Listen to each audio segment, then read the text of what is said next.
Welcome, Reds, to the 100% United podcast. Just 2 days before the Champions League quarter-final at Old Trafford. We can't wait. I'm your host, TC, and here's my co-host, Scott. Hi, mate. Hello, TC. On today's show, we look at where Arsenal's loss to Everton leaves us in the race for Champions League qualification. We preview that mammoth game against Barcelona on Wednesday and discuss the spate of United kit leaks for next season. But first, our old pals from North London did us a solid yesterday, losing 1-0 away at Everton. 3 points separate third place and sixth place. All to play for now. Back in the hunt, Scott? Yeah, I think we can take a few positives from yesterday's result, and we are still going to get third in my eyes, TC. You know me. You're still shooting for that third, Scott, eh? Every day. That's what I like, a bit of positivity. Superb. So Spurs on 64 points, Arsenal 63, Chelsea 63, United 61. All played 32 games, 6 games to go. So right back in the mix. It wasn't looking so rosy after last week, was it, Scott? It wasn't. And, they said after we played Arsenal that they, on paper, had the easier run-in. And I told you that there are no easy games at this end of the season. I didn't expect Everton to do anything yesterday, and I was very pleasantly surprised. Yeah, I mean, they might have the easier run-in, but they've also got the vastly inferior squad, don't they? Agreed, and they've got their most important games coming up this Thursday as well, so I think the one eye was on those games, Yep. and they suffered from it. Absolutely, Scott, and we've obviously got Spurs in the Champions League this week, City in the Champions League this week, and we've also got Chelsea playing on Thursday. Obviously, they've got West Ham tonight, but potentially teams are going to be going into next week after more European games, so potential to drop more points, of course, across the board. Absolutely, and Spurs still got to go to City in the league in a couple of weeks. Chelsea's still got to come to Old Trafford. Yeah. I think that's going to be a huge game. I'm really looking forward to it. Yeah, it's quite easy, isn't it, to look at that top four race and sort of to look at your own deficiencies as a team and forget that you're battling it out with Chelsea with their many deficiencies, Arsenal with their annual deficiencies, and Spurs with their penchant for bottling things. So it's not as if we're battling against Barcelona and Real Madrid for that fourth spot. We're battling against teams that do have obvious deficiencies and are obviously not getting anywhere near fighting for the title. Yeah, I would agree with that, but I think that each of those, I think Chelsea, Arsenal and Spurs, and we have potential match winners in their team. They don't have to play it well for 90 minutes, but Eden Hazard can come up with one moment of brilliance and they've won a game 1-0, something like that. Yeah. So I think we do have to be a little bit wary of it, but we can always be as positive as you and I like to be. Yeah, and also I will caveat it with saying that there is only 6 games to go. It is sort of like a microcosm of the season, and if you get on a good run, you can sort of keep it going till the end of the season. Obviously, only 6 games. As we know, the teams at the bottom start picking up a few more points. Sometimes the teams in the middle of the table can kind of go missing, go on holiday early. But in general, points are harder to come by in the last sort of 8 to 10 games, I would have thought. Yeah, I just think they're a lot more valuable. It's a lot harder to pick up valuable points than it is to pick up easy points, Yeah, I mean, there's no room for error. There's no room to recoup gaps to other teams, are there? You make a mistake and it can be really costly.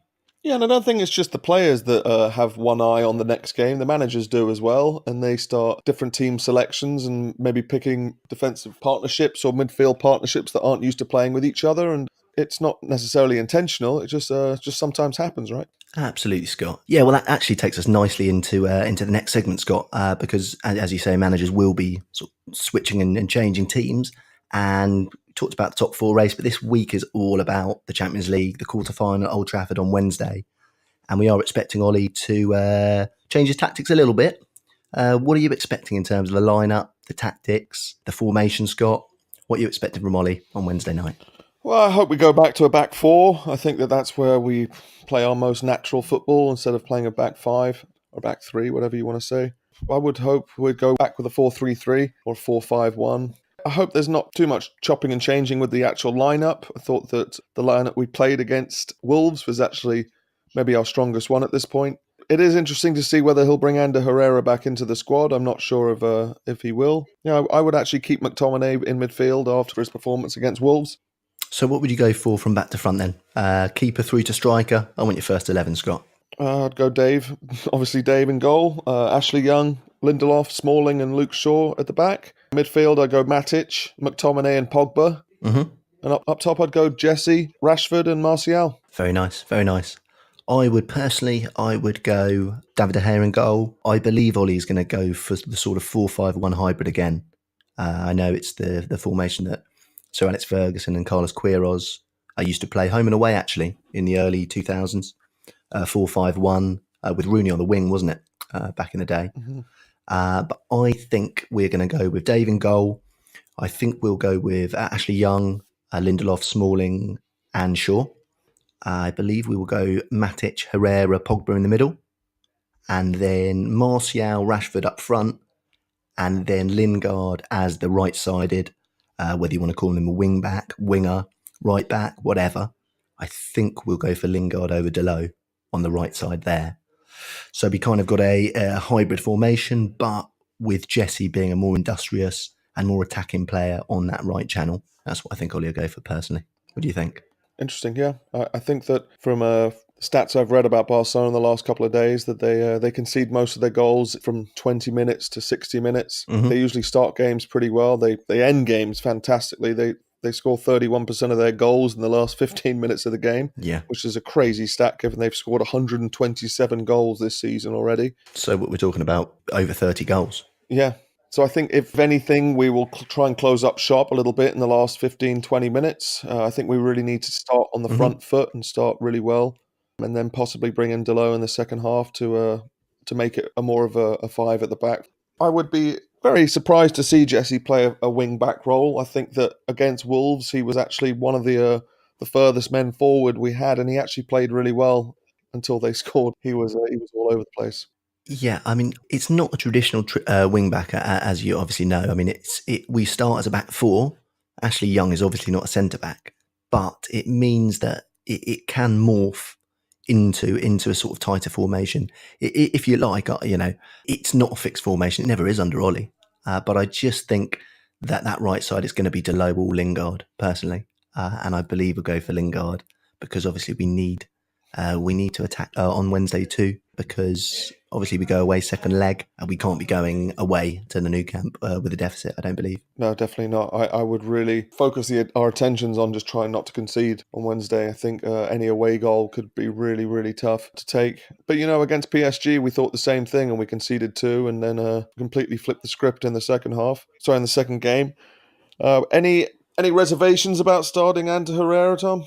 In terms of what, because of the sort of mist surrounding his future? Yes. No, not at all. I've got absolute faith in Ander to perform at 100% of his ability on the night if he's selected. I don't have any doubt about that guy. All right. I really hope he stays, but I believe as long as he wears our badge, he'll give 100% for it. What about you? Do you have some lingering doubts?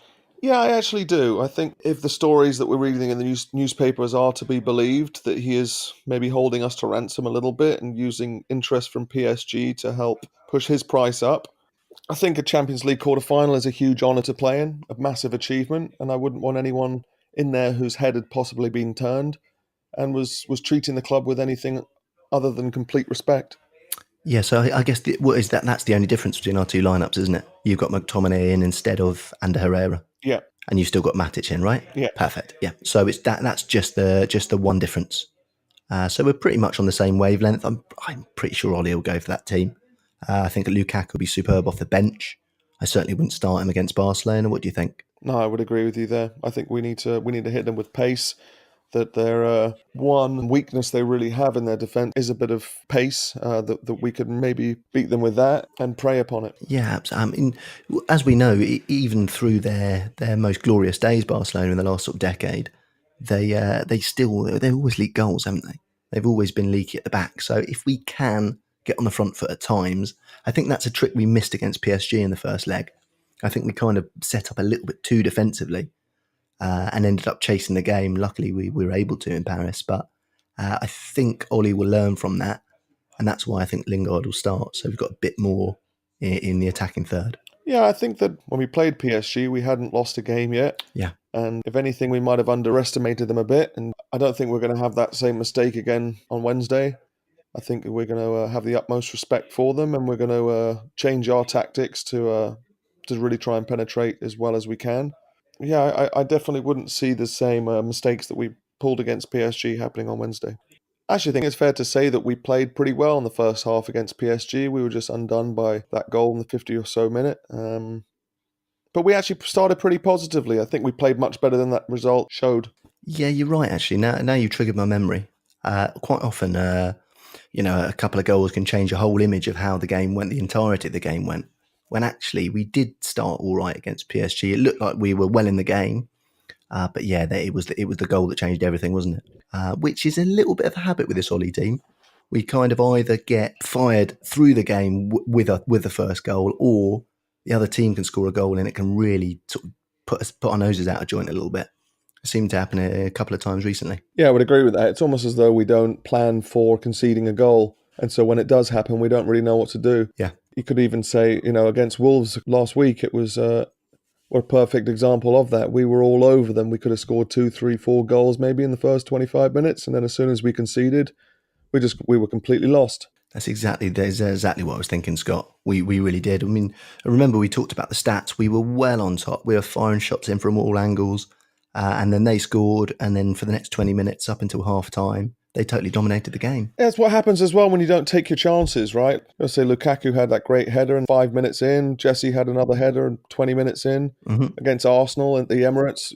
Lukaku had that chance first 10 minutes and missed it. And then they scored a couple of minutes later. We just need to be more clinical, mate. And actually, it's the same in the Arsenal game as well.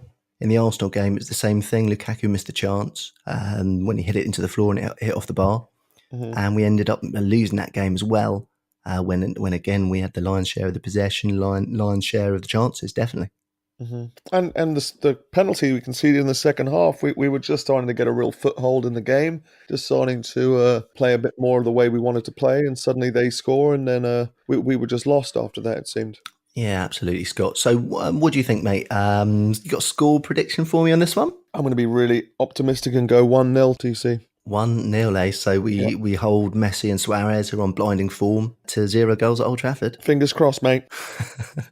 I tell you what, Scott, I hope you are right. Personally, I've got a feeling it's going to be 2-2. It's the first time on this podcast I haven't predicted a United victory, but I just got a feeling it's going to be 2-2. It's funny you say that. The first ever European game I went to at Old Trafford was against Barcelona in 93-94, and it was 2-2. Yeah, well, there you go. Yeah, Mark Hughes and Lee Sharp scored, and Romario scored for them. I never forget that. Yeah, absolutely. Lee Sharp, one of your old favourites. Loved him. Absolutely did. But you missed his hat-trick at Highbury, didn't you? I did indeed. Thanks for bringing that up, mate. Every year. You were on one of your bands from your mum, weren't you? Yeah, from my mum or my dad. It was I wasn't the most productive kid at school, and I was punished by not being able to go to United games. That's a blinding punishment. Unbelievable. That's one thing to make you sit up and take notice, right? I mean, it would have been all right if we had maybe won 1-0 or had been a draw, but 6-2 at Highbury. Oh, it was a League Cup match, right? Yeah, wearing that lovely sky blue shirt. I mean, here we are 25 years on, and I'm still cut up about it. Great stuff, Scott. So yeah, I mean, and we're hoping for a blinding atmosphere, obviously, at Old Trafford on Wednesday night. European nights at Old Trafford, they're hard to beat, right?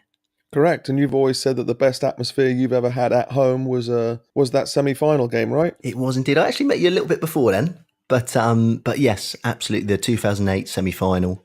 Obviously, we went away to Barcelona. Ronaldo missed a sort of second-minute penalty, I believe it was, and then came back to Old Trafford 0-0. And Paul Scholes scored one of my absolute favourite Manchester United goals, that lovely bender from outside of the box, right into the top corner. I remember going absolutely bananas and clambering all over my old man in the stand there. But the atmosphere that night, Scott, the Viva Ronaldos, it was just amazing. I don't know if it came through the same way on the TV, but in the ground, I would say that was the ultimate Old Trafford atmosphere I've been in personally. Which is funny as well, because it was sort of all hands on deck for a good 50, 60 minutes of it, right? Just shows that our home support can be loud even when there is a bit of tension, that it's not the tension that causes the silences, as some people say. But yeah, it was massive. I remember watching that and just being so proud of the lads for managing to get through that. Yeah, you're right. It was very, very tense, very nervous. We only had one option as fans that night, and that was to sing our hearts out. So we weren't paralysed by nerves, Scott. Mm-hmm.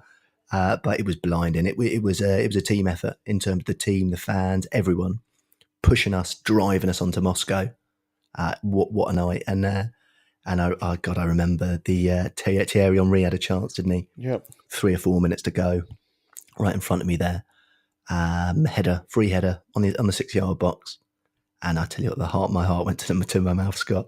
It would have been the worst person to score at the It worst definitely would time. have. Oh, it would have It broken my definitely heart. would have, because all the Arsenal fans would have taken credit for it, just like Yeah, their good football wins in the league every year. exactly. But he didn't score, Scott. We went to Moscow, and the rest is history. Champions of Europe again. Well, you went to Moscow. I was stuck watching on TV again. No, we win some, we lose some. But I will say, I did. That's one of my very favourite moments watching United. But also, the last time we played Barca in a competitive match was actually in the final of the Champions League in 2011, and that's one of my darkest moments as a United fan. So Barcelona elicits different kinds of emotions for me personally, and I'm sure Reds across the world. The agony and the ecstasy, right? I remember getting a call from you saying you'd managed to score some last-minute tickets to go to Wembley that day, and then I don't think I spoke to you again for about 3 weeks. No, I was. I wasn't the nicest guy to be around those few weeks, Scott. I tell you that. I remember in 2009 when we played them in the final as well. That was the first really bad heartbreak I had for United. We had lost FA Cup finals, we had lost league titles on the last day, but we had never lost a Champions League final. And that night in Rome, when we were just, again, same as what we were saying a little bit earlier, we started fantastic. We had 3 great chances. Ji-sung Park, Ronaldo had a couple of chances. We didn't take Yeah, them. Samuel Eto'o scored, and then we looked lost out there, and that was the worst heartbreak I'd ever felt as a United fan up until that point. yeah, yeah. It was desperate, wasn't it? Because as you say, we Mhm. hadn't experienced losing a Champions League final or a European Cup final as a club, so it was it Mhm. was a it was a new emotion, wasn't it? And like you say, we did start so well, and then that Eto goal really. And we had the chance, and Ronaldo had the free kick, rebounded to Ji-sung Park 7 yards out, and he really should have scored, and that would have made everything totally different. Remember that? I do remember it. I do remember it, and I sort of remember just, you can play, you can lose having played well, and it's not as bad as just not playing up to the standard that you can and that you're used to. And we were fantastic that season. Lest we forget, Ronaldo had scored 40 plus goals. We had world class players all over the park, and we just looked like the occasion completely got to Yeah, us. And that was the most disappointing thing, that we didn't show who we really were. We went and we got outplayed by a team who, pound for pound, wasn't better than us. They just played better than us on the night, and it was really, really tough to watch and to stomach for the whole summer. And there wasn't even a World Cup that summer or any football that summer. And we had to sit there for 3 months, just sick to our stomachs. yeah. It was. I would say it's a haunting result. It's one of those ones that just keeps coming back and nagging you all the time, because, like you say, we just didn't make a good impression of ourselves on the night, did we? No, awful. So let's hope that we can sort of right some of those wrongs and at least just put in a great performance over these next 2 legs. I don't think anyone's really expecting us to come through it at the end, apart from you and I. But if we are to, whatever happens, let's just put in some good performances and either come out winning at the end or go down fighting. Absolutely, Scott. We've got to get back to that Manchester United of old, where we either, as you say, we win, or we bloody the nose of the other team very savagely in losing. And we make our mark rather than just drifting through a game and giving away the results. Mhm. I think we need to get back to that United spirit, fight for every single ball. And who knows? Who knows? It's been a magical ride so far under Ollie. Who knows? It might be another amazing chapter on Wednesday night. Yeah, let's hope so. Let's hope so. I remember back in talking back in history. I remember back in '95 when we lost at West Ham or we drew at West Ham the last game of the season and ended up losing the league. At least we battered them and we were all over them all game, and you couldn't really fault anything. Just a few chances didn't go in. Andy Cole hit the post a couple of times. Paul Ince missed a huge chance, but we went down swinging. And then the next week we played in the FA Cup final against Everton. We lost 1-0. I know you and I were both at that game, and in separate ends of the ground. But we played rubbish, and it felt so much worse to lose the FA Cup than it did to lose the league, because you couldn't really fault the performance. That was one of the worst summers of my life, Scott. I was just a lad. Awful. I remember. I just couldn't believe that we hadn't won the title at West Ham. All those chances, like you say, in hindsight, at least we went for it. But at the time, as a lad, you're thinking, how have we not? How have we missed all those chances? How's it not gone in? And then to go to Wembley and thinking you pick up the FA Cup a week or two later, and then to be done by Paul Rideout of all people for a 1-0 Mhm. robbery, if you want. That was a dark summer for me as a lad, I must say. What about you? Yeah, it really was, and I remember just feeling. I remember just still feeling how unfair it was that they had banned Eric Cantona for such a long period. And, if he had been there, we would have won one of those games at least, and everything would have been very different. But it just wasn't to be, right? But at least it didn't last long, our heartbreak, and we came back the next year and did the business. Well, we had Eric back then, didn't we? Yeah. We had Eric back, and what did he scored about? How many 1-0 winners did he score in that run Oh, in '96? quite a few, mate. Quite a few that we can still sit here almost 25 years later and reminisce about it. I remember that 1-0 FA Cup final win against Liverpool was actually the first time that emotion got the better of me, and I actually burst into tears when he scored that goal. I was sitting next to my mate from school, and I burst into tears like a little girl. I'll never forget it. Well, that's the other thing to think of, isn't it, Scott? That '96 season would never have happened without the '95 season. So although we had the disappointment of '95, although we were heartbroken in the league and the FA Cup, we then got to see Eric come back for the Liverpool game, score his penalty.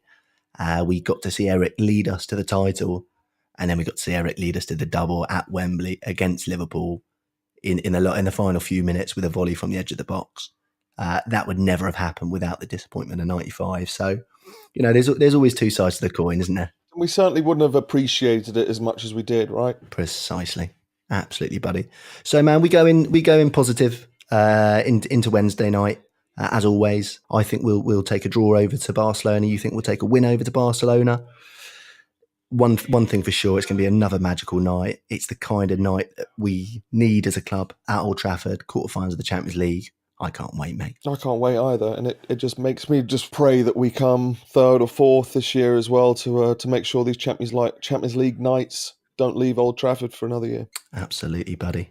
So we got tonight to wait, and then tomorrow we've got a couple of games before our game. We've got Liverpool against Porto, and we got Spurs against City as well. Are you got your Spurs shirt on tomorrow night, mate? I just got my anti-City shirt on, mate, as always, and I prefer to be wearing my Porto shirt. I think I'd have a Porto shirt over a Spurs shirt every day of the week. Yeah. But I would love for Spurs to do something. In the words of Kevin Keegan, I would love it if they beat them. Do you give them hope at the new stadium? That's got to be a positive for Spurs, right? Yeah, I think so. I think that the occasion is the biggest probably in their history, and or at least their modern history. The last 50 years. It seems like City are just a massive juggernaut at the moment that can't be stopped no matter what. There's a few different opportunities they've had to slip up and they haven't taken them. I just really hope that something happens positively for us tomorrow, and if City were to go there and win 2-0, ties over, and I just really hope something like that doesn't happen. Yeah, you're right. It is a massive, massive occasion for Spurs. It's how many Champions League quarterfinals have they been in the last 50 years? Probably one or two, I would have thought. So yeah, massive, massive night for them. I'm hoping the new stadium's going to give them a massive advantage on the night. City, obviously, they haven't been as free scoring as they have been when you fight on all four fronts as they are, as we know, we've got a lot of experience with it. It does affect you in terms of team selection, in terms of momentum, in terms of being able to smash people out the park. You do have to get away with a few 1-0s, a few 2-0, a 2-1, sorry, that you might not deserve. So I'm hoping Spurs are going to get City on the right foot for them and do us a favour. Yeah, for sure. I think that tiredness also plays a huge factor, right? That just the built up fatigue over a few games, it really impacts. Yeah.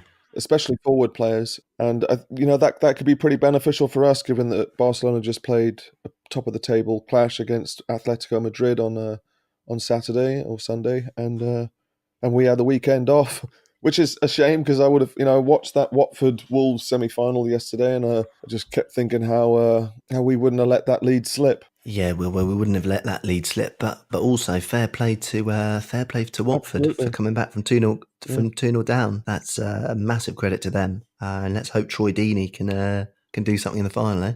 for sure. And it just makes you see how teams completely raise their game when they play Manchester United, right? Yeah. That was a very different Wolves team that we played the last 3 weeks. They beat us Oh, they were twice. loving it, weren't they? Yeah, They were absolutely loving it. yeah, but yeah. They really were.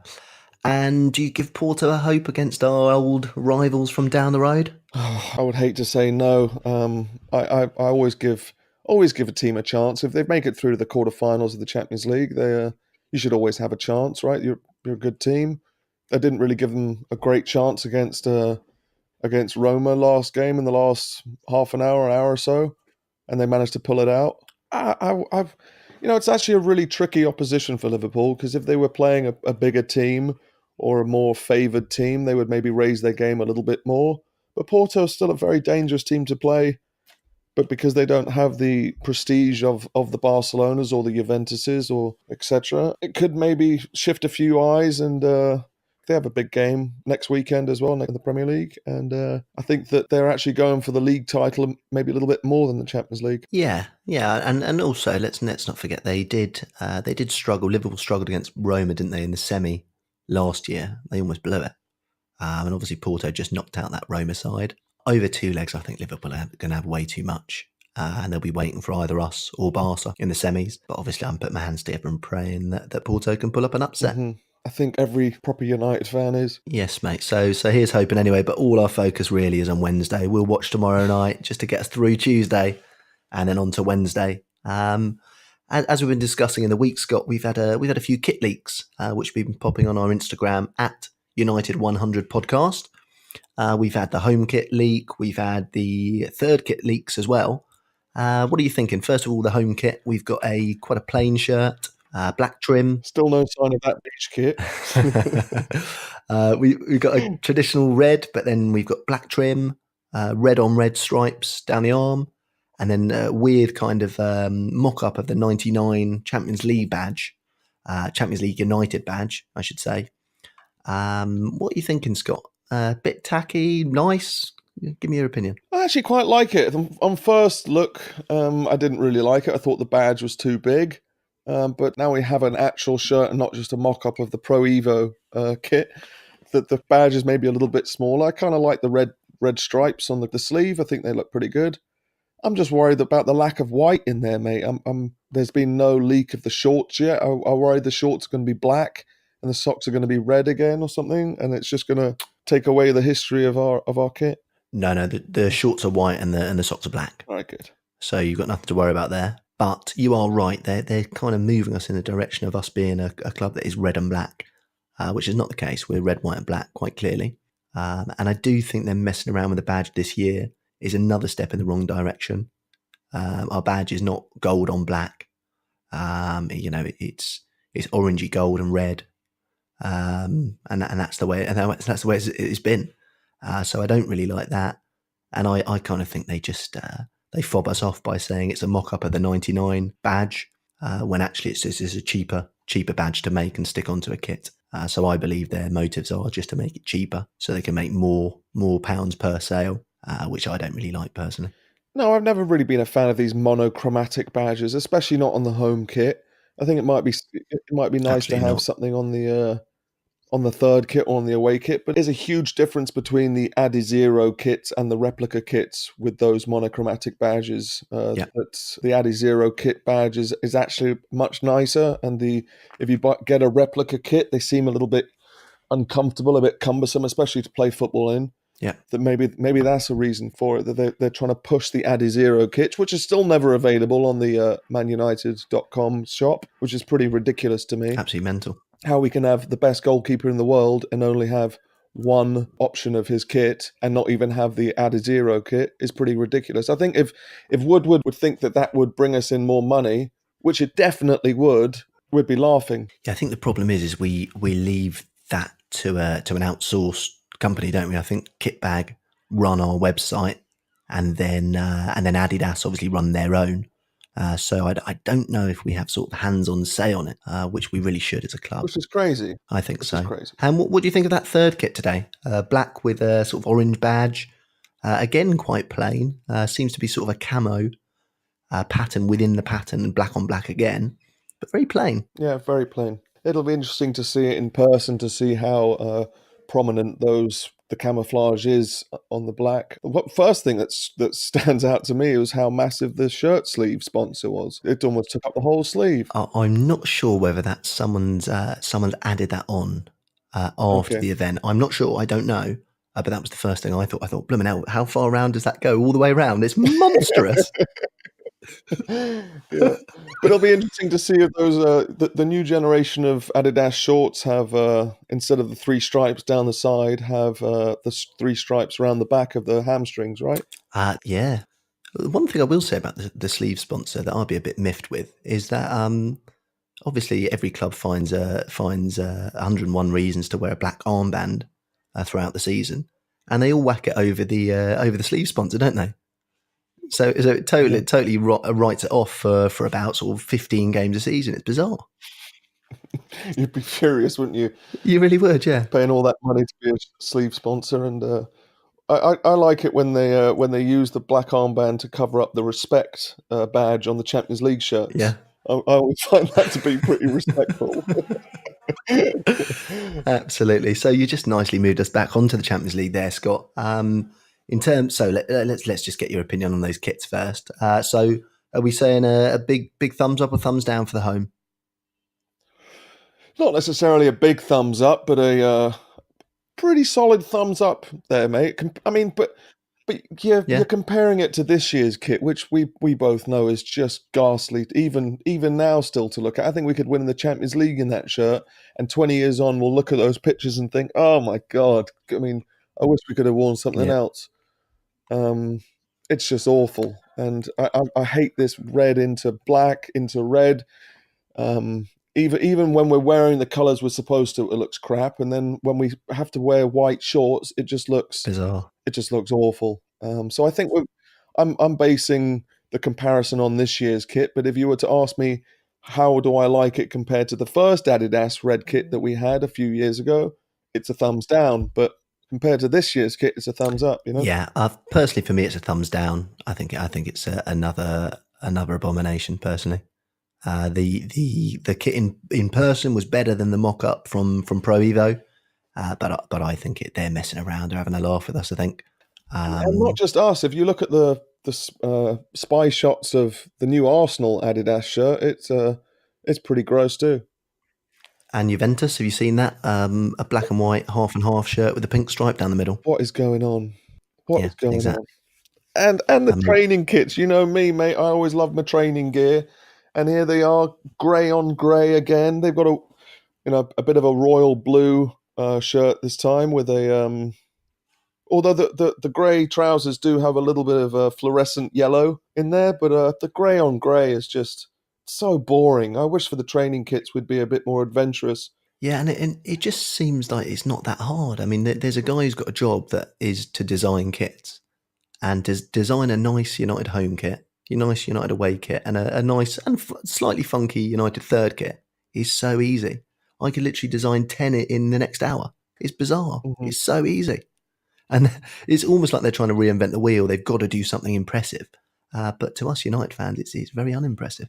Yeah, and just wait to see another Adidas sponsored team have pretty much exactly the same kit. They just change, it's the same template, and they just move it on to different clubs. Yeah, that was awful with the blue shirt and Juventus's grey black shirt, wasn't it? We're having the same pattern. Awful. And I think the shame of it was that I really liked that blue kit and when it came out, and then when you just see another team wearing it almost exactly the same, you just think, well, it's not unique at all. And all this, we're making this kit to fit in with the tradition of Manchester United and the blue and the gold from the 1968 European Cup win. And then you see another team wearing the same design. You're like, well, hang on a sec. How can that be fitting into our history? It's just, it's crazy. Yeah, I think that's what annoys me a little bit about Adidas is that they bring out these lines about, we're pointed to this part of their history or that part of their history, And it just seems like an excuse for them to just mess around with our colours, which just is, as I say, it's just unnecessary, Scott. But anyway, on Wednesday night, we'll be wearing red with a load of black, obviously. But so you're positive going into it. You think 1-0 victory, Scott? What are you thinking? What are your thoughts? Are you still are you going to sleep tonight or? Yeah, my nerves are getting the better of me. I always get massively nervous for big Champions League games, and as you've just touched on there, it often does affect my sleeping patterns a few days beforehand. But yeah, I just got to try and stay positive in my mind, mate. And the more positive I think, the less worried I get. I just I hate the feeling of losing, and I just worry that that's going to come back. But positivity rules the day these days, and we'll be fine, mate. And let's not forget, some of our greatest moments have come when the odds have been against us. When we've been down in the last minute, we go up against a team that we're not expected to beat, people suspended. There's all kind of things, all kinds of adversity that we've overcome as a club. It's all set up for, if we do pull it off, to be one of the greatest nights in our history. That's a good point. Thanks for listening, Reds. We'll be back straight after the game on Wednesday, giving all our feedback on the quarterfinal against Barcelona. Thanks for your time, Scott. Thank you, mate. Cheers, Reds. We'll see you on Wednesday. Cheerio. Ta-ra.